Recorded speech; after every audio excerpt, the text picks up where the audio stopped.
नमस्कार, आप देख रहे हैं इंडिया वॉइस और मैं हूं आपके साथ श्रुति अंगद। बुलेटिन करते हैं शुरुआत। मिल्कीपुर सीट पर सस्पेंस बरकरार है। बीजेपी ने सपा पर आरोप लगाया है, सपा नहीं चाहती 13 नवंबर को वोटिंग हो।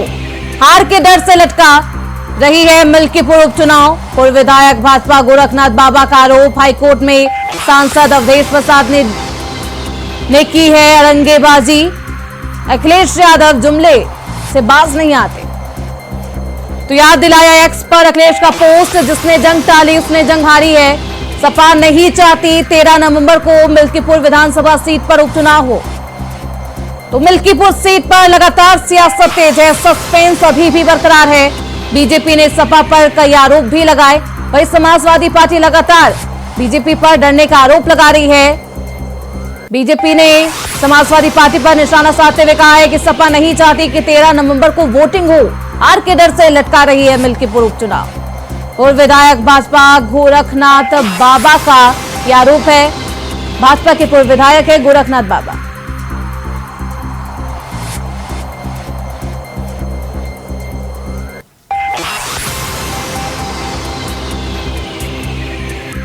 तो मिल्कीपुर सीट पर सस्पेंस लगातार बरकरार है, सियासत भी तेज है। 9 सीटों पर विधानसभा चुनाव का ऐलान हो चुका है। विधानसभा उपचुनाव को लेकर लगातार सियासत भी तेज है। हालांकि 10वीं सीट मिल्कीपुर सीट को लगातार चुनाव से पहले भी इस पर सियासत तेज थी और अब सपा नहीं चाहती 13 नवंबर को वोटिंग हो। यह आरोप बीजेपी के द्वारा लगाया जा रहा है। लगातार इस सीट को बीजेपी जहां साख और नाक का सवाल बना रही है, वहीं समाजवादी पार्टी के लिए ये सीट लिटमस टेस्ट की तरह है। तो लगातार बीजेपी ने सपा पर भी आरोप लगाया है। इस खबर पर ज्यादा जानकारी के साथ हमारे स्टेट कोऑर्डिनेटर अनिल पाठक जी हमारे साथ जुड़ चुके हैं। अनिल जी, लगातार मिल्कीपुर सीट को लेकर सियासत तेज है। वहीं पहले समाजवादी पार्टी आरोप लगा रही थी कि बीजेपी नहीं चाहती कि मिल्कीपुर सीट पर चुनाव हो, और अब समाजवादी पार्टी पर ही बीजेपी ने आरोप लगाया है कि डर गई है समाजवादी पार्टी। देखिए, किस तरह से मिल्कीपुर सीट को लेकर प्रश्न बरकरार है, उससे जो है सियासत जो है काफी गर्म हो गई है। समाजवादी पार्टी और भारतीय जनता पार्टी में अब आरोप प्रत्यारोप का दौर शुरू हो गया है।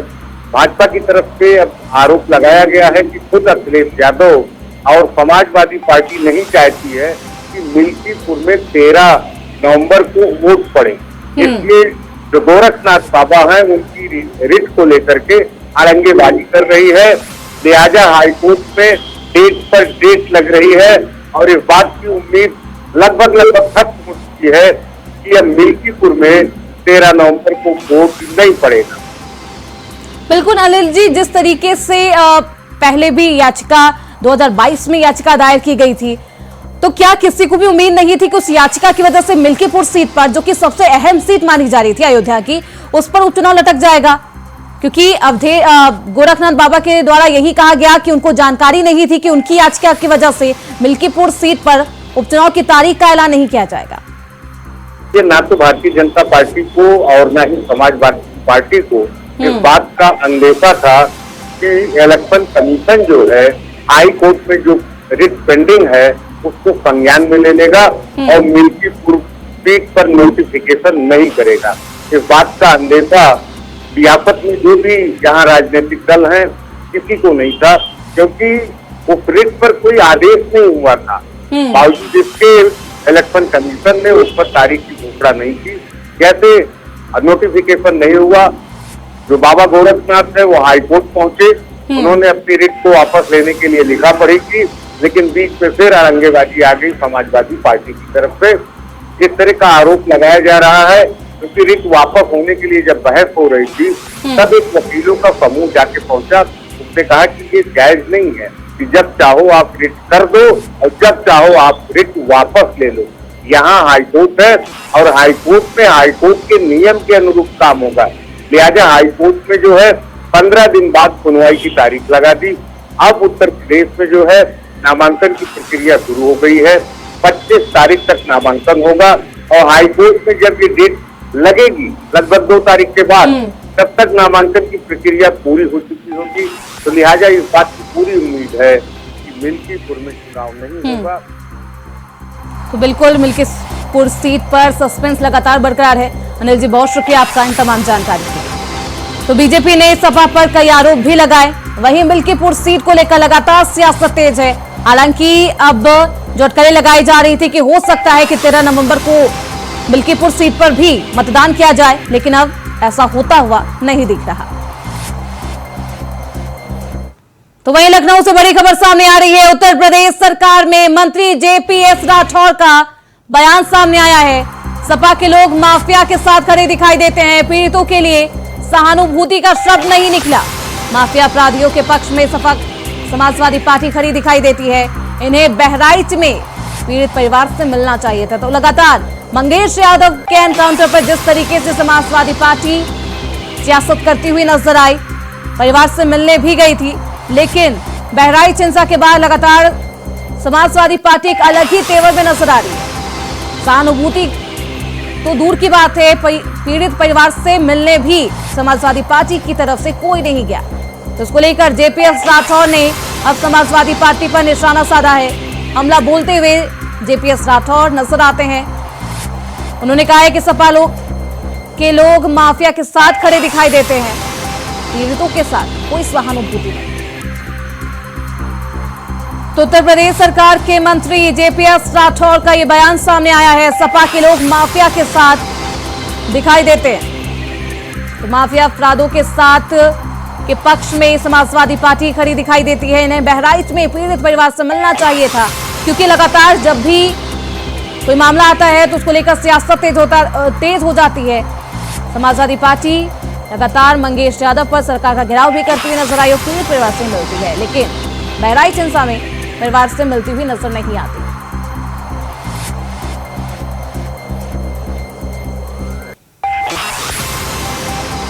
तो उत्तर प्रदेश सरकार में मंत्री जेपीएस राठौर का यह बयान है।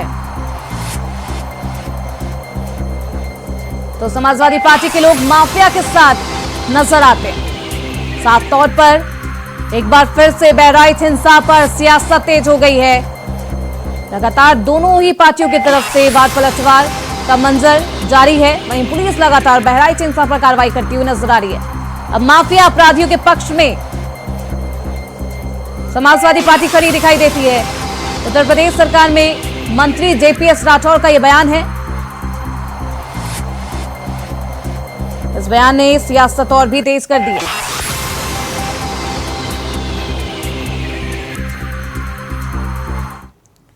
वहीं बहराइच हिंसा में रामगोपाल मिश्रा की हत्या मामला, हत्या के 5 आरोपियों को कोर्ट में पेश किया गया है। बहराइच सीजेएम के आवास कोर्ट में पेश किया गया है। सुरक्षा के मद्देनजर सीजेएम के आवास पर हुई है पेशी। सुरक्षा के तमाम पुख्ता इंतजाम पुलिस प्रशासन के द्वारा किए गए हैं। तो बहराइच हिंसा में रामगोपाल मिश्रा की हत्या का ये पूरा मामला है, जिसके बाद से सियासत भी तेज है और अब हत्या के 5 आरोपियों को कोर्ट में पेश किया गया है। सुरक्षा के मद्देनजर पुलिस और पीएसी की तैनाती में पेशी की गई है। बहराइच सीजेएम के आवास कोर्ट में ये पेशी की गई है। कल ही 2 आरोपियों का हाफ एनकाउंटर कर उन्हें पकड़ा गया था और इसको एक कामयाबी मिली थी। तो सुरक्षा के मद्देनजर तमाम व्यवस्थाएं भी की गई है। सुरक्षा के मद्देनजर पुलिस और पीएसी की तैनाती लगातार है। बहराइच हिंसा में रामगोपाल मिश्रा की हत्या का ये पूरा मामला है, जिसके बाद से पुलिस प्रशासन की लगातार कार्रवाई की जा रही है। 5 आरोपियों को कोर्ट में पेश किया गया है। बहराइच सीजेएम के आवास कोर्ट में ये पेशी की गई है। तो सुरक्षा के मद्देनजर सीजेएम के आवास पर ये पेशी हुई है।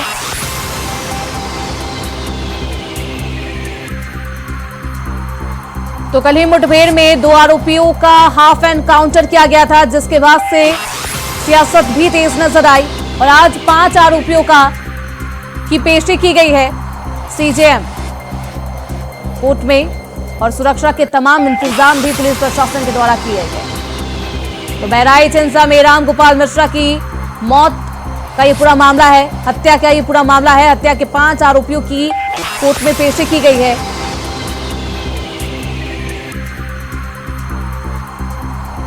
तो बहराइच सीजेएम के आवास कोर्ट में ये पेशी की गई है। कल ही मुठभेड़ में 2 आरोपियों का हाफ एनकाउंटर किया गया था। पैर में गोली लगी थी। दोनों का अस्पताल में इलाज करवाया गया और आज पेशी भी की गई है। 5 आरोपियों की पेशी सीजेएम कोर्ट में किया गया। सुरक्षा के मद्देनजर तमाम इंतजाम भी किए गए हैं। हालांकि ये पेशी सीजेएम आवास पर इसलिए हुई क्योंकि सुरक्षा के लिहाज से सबसे सुरक्षित स्थान पर आज पेशी की गई है। सुरक्षा के मद्देनजर पुलिस और पीएसी की तैनाती भी की गई है। आप तस्वीरों देख सकते हैं किस तरीके से पुलिस प्रशासन बिल्कुल सख्त नजर आ रहा है। इस खबर पर हमारे सहयोगी कुंवर दिवाकर सिंह बहराइच से फोन लाइन पर हमारे साथ जुड़ चुके हैं। कुंवर, क्या कुछ स्थिति है और आज पेशी के लिए 5 आरोपियों को पेश किया गया है सीजेएम के आवास पर? सीजेएम के आवास पर 5 आरोपियों को पेश किया गया है। पहले तो न्यायालय जाना था, लेकिन वकीलों को गहमा गहमी को देखते हुए भारी फोर्स बढ़ा दी गई कि किसी तरह का कोई बवाल न हो, वकील भी बवाल न करें। इसीलिए उनको चुपके से जो है सीजेएम के आवास पर पेश करके फिर न्यायालय की परमिशन रिमांड 14 दिन के न्यायालय रिमांड दिया है। रिमांड के बाद उनको फिर जेल भेज दिया गया है। जी बिल्कुल, इसके आगे की क्या कुछ रूपरेखा, क्या कुछ आगे की कार्रवाई होने वाली है? पुलिस अपनी तैयारियों में जुटी हुई है और जो है पुलिस प्रशासन 4-चौबन की सुरक्षा व्यवस्था कर दी है। जुम्मे की नमाज लेकर पुलिस अलर्ट है कहीं न कहीं, और न्यायालय ले जा रही थी, लेकिन कहीं न कहीं पुलिस को भनक लग गई कि कहीं न कहीं कोई बवाल हो सकता है। इसलिए उनको कचहरी न ले जाकर के सीधे न्यायालय में पेश करके और जेल रवाना कर दिया गया। बहराइच हिंसा को देखते हुए अभी क्या कुछ स्थिति है वहां पर? सुरक्षा के मद्देनजर क्या कुछ व्यवस्थाएं पुलिस प्रशासन के द्वारा? सुरक्षा के व्यापक इंतजाम किए गए। पुलिस प्रशासन चप्पे चप्पे पर तैनात है कि कहीं कोई बवाल न हो। स्थिति सामान्य है, जो है लोगों का आवागमन सुचारू रूप से चालू हो गया है। दुकानें खुल जा रही हैं, इंटरनेट चालू हो गया है, बाकी सब सामान तरह के चल रहा है। जी बहुत शुक्रिया कुंवर आपका इन तमाम जानकारियों के लिए। तो हत्या के 5 आरोपियों को कोर्ट में पेश किया गया है। खबरों में बढ़ते हैं आगे। जयपुर से बड़ी खबर सामने आ रही है। कर्णी विहार इलाके में चाकूबाजी हुई है। जागरण कार्यक्रम में ये चाकूबाजी की गई।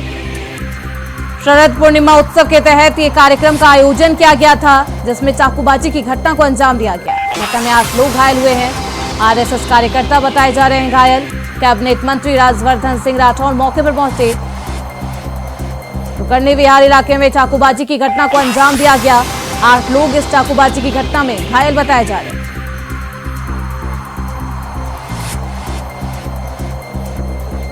तो जयपुर से ये बड़ी खबर सामने आ रही है। कर्णी विहार इलाके में चाकूबाजी की घटना को अंजाम दिया गया है। जागरण कार्यक्रम में ये चाकूबाजी की घटना हुई। शरद पूर्णिमा उत्सव के तहत कार्यक्रम का आयोजन किया गया था। घटना में 8 लोग घायल बताए जा रहे हैं। आरएसएस के कार्यकर्ता इस घटना में घायल बताए जा रहे हैं। कैबिनेट मंत्री राजवर्धन सिंह राठौर मौके पर खुद पहुंचे और जायजा लेते हुए नजर आए। तो आरएसएस कार्यकर्ता भी घटना में घायल।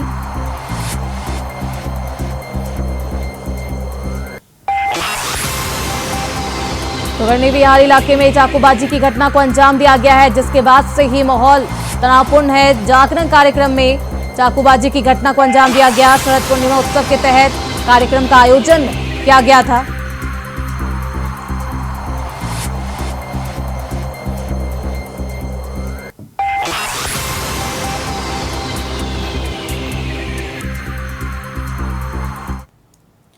तो वही खबर कानपुर से है, जहां नाबालिग की हत्या के मामले में परिजनों ने पुलिस पर मारपीट कर शव उठा ले जाने का आरोप लगाया। परिजनों ने कहा कि पुलिस की पिटाई से मृतका की बड़ी बहन भी घायल हो गई।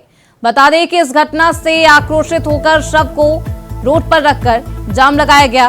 नाबालिग की हत्या को लेकर लोगों में आक्रोश है। यूपी के राज्य मंत्री ने भी परिजनों से मुलाकात की है और न्याय का भरोसा दिलाया।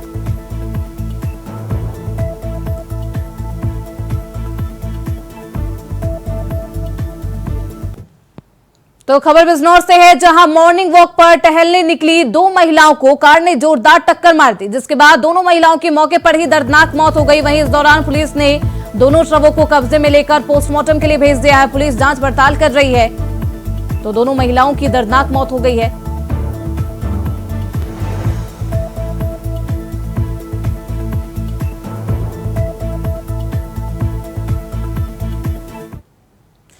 वहीं जनसुराज पार्टी चीफ प्रशांत किशोर प्रदेश सरकार पर निशाना साधते हुए नजर आए। उन्होंने कहा कि बिहार में शराबबंदी कहीं लागू हुई ही नहीं। शराबबंदी केवल नेताओं के भाषण में है, लेकिन घर घर में शराब बिक रहे हैं। बिहार का कोई ऐसा जिला नहीं जहां जहरीली शराब से लोगों की मौत नहीं हुई। बहुत सी घटनाओं की रिपोर्ट भी सामने नहीं आई। सरकार को यह समझना होगा कि शराबबंदी सिर्फ दुकानों पर ही बंद है, बाकी बिहार के हर घर में शराब बिक रही है। 10 की शराब 100 में नौकरी बाकी, इसका फायदा यहाँ के अधिकारियों को दे दिया जाता है। क्या कुछ कहा है प्रशांत किशोर ने, आइए आपको सुनाते। जब हम पहले व्यक्ति हैं जो जनसुराज में पिछले 2 वर्ष से कह रहे हैं कि बिहार में कोई शराबबंदी नहीं है, शराबबंदी के नाम पर सिर्फ शराब की दुकान बंद है, घर घर में शराब बिक रही है और उससे समाज का, बिहार की अर्थव्यवस्था का, हर समाज के हर तबके को परेशानी है। सिर्फ और सिर्फ इससे फायदा बिहार के भ्रष्ट अधिकारियों का, बिहार के भ्रष्ट नेताओं का और शराब माफिया का है। इसीलिए तो जनसुराज कह रहा है कि भाई तुरंत इसको हटाइए, क्योंकि आप जब इस तरह की व्यवस्था बनाते हैं जहां पर कि कोई कानून का प्रावधान नहीं है, लोग अपने घरों में शराब बना रहे हैं, उसको पी रहे हैं, कोई उसको देखने वाला नहीं है, और पूरी तरीके से अधिकारी और भ्रष्ट अधिकारी और शराब माफिया इस पूरी व्यवस्था को चला रहे हैं। सरकार का 20,000 करोड़ का अलग नुकसान है। और ये पहली घटना नहीं हुई है। छपरा में 1.5-2 साल पहले 70 से ज्यादा दुखद मृत्यु हुई थी, और हमारे मुख्यमंत्री, हम लोग की जो सरकार में लोग हैं, वहां जाना तक नहीं गंवारा समझता है। ये पहली घटना हो तब तो उस पर बात कही, बहुत दुखद है। और संख्या भी अभी तक किसी को नहीं पता है कि 27 है, क्योंकि लोकल लोग बता रहे हैं कि भैया संख्या इससे बहुत ज्यादा है। और जिस जिले में अभी 1-1.5 वर्ष पहले 70 से ज्यादा मौत हुई, आप ये दिखाता है कि प्रशासन और यहाँ का तंत्र कितना ज्यादा शराब माफिया के साथ मिला हुआ है कि 60-60, 70-70 बेगुनाह लोगों की मौत के बावजूद इनकी आंख नहीं खुल रही है। पैसा कमाने के चक्कर में, भ्रष्टाचार के चक्कर में शराब माफियाओं को बिहार में खुली छूट है कि आप अच्छी शराब बेचिए, गलत शराब बेचिए, जाली शराब बेचिए, जहरीली शराब बेचिए, पैसा कमाइए, नेताओं को, अफसरों को पैसा देते रहिए। बिहार की जनता मर रही है, उससे किसी को कोई लेना देना नहीं। वहीं अयोध्या में दीपोत्सव और दीपावली के पर्व को लेकर खाद्य सुरक्षा और औषधि प्रशासन विभाग ने तैयारी शुरू कर दी है। बता दें कि दीपोत्सव कार्यक्रम में शामिल होने के लिए दूर दराज से मेहमान आएंगे। वहीं आगामी 30 अक्टूबर को दीपोत्सव का कार्यक्रम भी रखा जाएगा। इस कार्यक्रम को लेकर सहायक आयुक्त खाद्य अयोध्या मानिक चंद्र सिंह से हमारे संवाददाता विनय मिश्रा ने खास बातचीत की। अयोध्या में दीपोत्सव का कार्यक्रम होने जा रहा है। आगामी 30 अक्टूबर को दीपोत्सव का कार्यक्रम है, उसको लेकर मुख्यमंत्री ने जो है सभी अधिकारियों को निर्देशित कर रखा है। और दूर दराज से मेहमान भी आएंगे, उनके खान पान की व्यवस्था शुद्ध क्वालिटी की होनी चाहिए। इसको लेकर के जो है इंडिया वाइज की टीम जो है, तो सहायक आयुक्त खाद्य मानिक चंद्र सिंह है और यहाँ अधिकारी के पास उनसे हम बात करते हैं। क्या कहेंगे सर, दीपोत्सव का कार्यक्रम होने जा रहा है तो किस तरीके से तैयारियां हैं? देखिए, जो है ये 30 तारीख को दीपोत्सव का कार्यक्रम जो है अयोध्या में संचालित होगा। उसी के तत्वाधान में हमारे द्वारा जो है खास सुरक्षा अधिकारियों की जो है ड्यूटी लगाई जा रही है, और 10-20 के आसपास जो है मंडल से भी मंगाए जा रहे हैं खास सुरक्षा अधिकारी, जिससे कि आने वाले कोई भी जो भी ये आपके श्रद्धालु हैं या जो भी डिग्नेटरी हैं, उनको किसी प्रकार के खान पान में कोई समस्या नहीं है ना हो। इसीलिए होटलों की भी आज दिनांक को बैठक कराई गई थी कि उनको जो है रुकने या ठहरने के लिए कोई ऐसी समस्या ना आए कि जिससे उनको तकलीफ यहाँ उठाना पड़े। उसी के देखते हुए आज जो है बैठक वो डीएम साहब की अध्यक्षता में जो है एडीएम सिटी की अध्यक्षता में कराई गई थी, और उनको दिशा निर्देश दिया गया है कि 30 तारीख को, 29 को शाम से और 30 तक जो है वह कम से कम अपने यहाँ जो है 2-3 कमरे जो है खाली रखें, जिससे कि जो है वहां पे आने वाले डिग्नेटरियों को किसी प्रकार की कोई समस्या न हो। सर, तमाम होटल है, रेस्टोरेंट है, जहाँ पे लोग श्रद्धालु जो दूर दराज से आएंगे खाए पिएंगे, तो उनकी क्वालिटियों के सुरक्षा को लेकर के जो है क्या टीमें लगाई जाएंगी क्या? हाँ, उनको भी जो है जितने होटल रेस्टोरेंट है उनके लिए भी जो है हमारी टीम गठित कर दी जाएगी चीफ फूड सेफ्टी ऑफिसर के अंडर में, और सर्किल इंस्पेक्टर जो ये 3 टीमें बनाई जाएंगी जो सभी होटल और रेस्टोरेंट का प्रॉपर जो है लगातार कंटिन्यूअस चेकिंग भी करते रहेंगे कि किसी प्रकार से कोई जो है फूड पॉइजनिंग या ऐसी कोई समस्या न आए। सर, सीएम का आदेश भी था कि जो रेस्टोरेंट और ढाबे हैं और होटल हैं उनपे जो है प्रोप्राइटर अपना नाम लिखे, जो मैनेजर है उनका, तो इस तरीके का निर्देशों का क्या यहाँ पे पालन हुआ है? देखिए, वो हमारे द्वारा जो है निर्देश 7 दिन पहले ही, 1 सप्ताह पहले जो है वह एक प्रेस विज्ञप्ति जारी की गई थी, जिसमें सभी होटल रेस्टोरेंट को ये मैंडेटरी किया गया था कि माननीय जो है मुख्यमंत्री जी की जो भी दिशा निर्देश है उसके आधार पर वो कंप्लायंस करा ले। तो संभवतः जो है मैक्सिमम लोगों ने करा लिया है, और भी एक टीम हमारी बनाई जा रही है जो उसकी रीचेकिंग करेगी कि कहां पर नहीं है, तो उनको कंप्लायंस करा लिया जाएगा। सर, दीपावली का त्योहार भी आ रहा है, तो मिठाई की क्वालिटी और तमाम तरीके के मावा जो बाहर से आते हैं, तो उनकी रोकथाम के लिए क्या उपाय करेंगे, क्योंकि सेफ्टी को देखते हुए? देखिए, उसके लिए जो है टीमें जो है, क्योंकि अभी आयुक्त महोदय की तरफ से जो है एक ड्राइव चलाई जाती है, वो 10 दिन के आसपास की होती है। तो अभी जो है प्रॉपर हमारे द्वारा जो है वो मॉनिटर कराया जा रहा है कि कहां से ऐसी गलत मिठाइयों का सोर्स है, उस पर जो है वो मॉनिटरिंग कराई जा रही है इंटेलिजेंस बेस, कि जिससे कि उनको जो है जैसे भी त्योहार स्टार्ट होगा, जो जब टीमों का गठन हो जाएगा तो वह टीम जो है प्रॉपर उस पर छापेमारी करके कार्रवाई करेगी। तो ये हमारे साथ सहायक आयुक्त मानिक चंद्र थे। उनका साफ तौर पे कहना है कि दीपोत्सव कार्यक्रम को लेकर के पूरी तैयारी कर ली गई है और खाद्य सुरक्षा के, खान पान को लेकर के क्वालिटी से भी तमाम टीमें गठित की गई है, छापेमारी होगी, किसी तरीके का क्वालिटी में समझौता नहीं किया जाएगा। रमेश पांडे के साथ विनय मिश्रा, इंडिया वॉइस, अयोध्या। वहीं कटहल विधानसभा सीट पर उपचुनाव के लिए आज से नामांकन शुरू हो जाएगा। कलेक्ट्रेट स्थित राजस्व अधिकारी न्यायालय कक्ष में नामांकन पत्र खरीदने और दाखिल करने का काम किया जाएगा। इसके लिए सभी तैयारियां बृहस्पतिवार को देर शाम तक पूरी कर ली गई। 25 अक्टूबर तक नामांकन प्रक्रिया कराई जाएगी। 30 अक्टूबर को नाम वापसी होगी। जिला निर्वाचन अधिकारी ने बताया है कि 18 से 25 अक्टूबर तक सुबह 11 बजे से 3 बजे तक नामांकन दाखिल किया जाएगा। सामान्य जाति के उम्मीदवारों को 10,000 और अनुसूचित जाति जनजाति के उम्मीदवारों को 5,000 रुपए जमानत धनराशि जमा करानी होगी।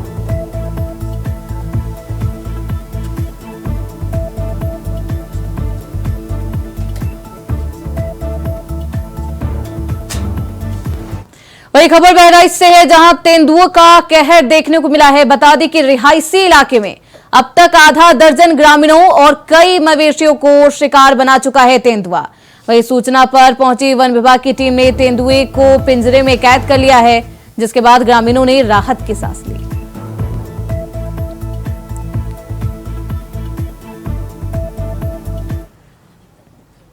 तो अयोध्या की मिल्कीपुर विधानसभा सीट पर उपचुनाव पर कोर्ट का फैसला टल गया है। लखनऊ हाई कोर्ट ने मिल्कीपुर सीट के लिए 1 सप्ताह के लिए फैसला टाल दिया है।